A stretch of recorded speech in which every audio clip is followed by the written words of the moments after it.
Isang malaking operasyon laban sa iligal na droga ang naitala ng Rizal Police Provincial Office matapos ang matagumpay na bypass operation ng Binangonan Municipal Police Station na nagresulta sa pagkakaaresto ng dalawang high-value individuals at pagkakakumpiska ng mahigit 202 gramo ng hinihinalang shabu na may tinatayang standard drug price na 1,375,436 pesos.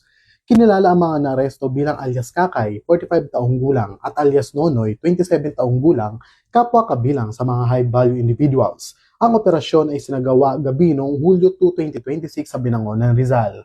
Ayon sa ulat, nagsagawa ng bypass operation ng Municipal Drug Enforcement Team ng Binangonan MPS sa pamamagitan ng intelligence-driven operation at koordinasyon sa Philippine Drug Enforcement Agency.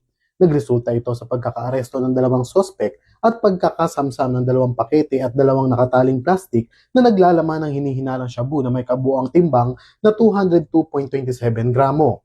Bukod sa iligal na droga, nakumpiska rin sa operasyon ng isang soldier bag, dalawang cellphone, isang motorcycle, bypass money at perang hinihinalang mula sa bentahan ng droga. Matapos ang kanilang pagkakaaresto, ipinaalam sa mga sospek ang dahilan ng kanilang pagkakaaresto at ang kanilang mga karapatang konstitusyonal bago dinala sa Binangonan Custodial Facility.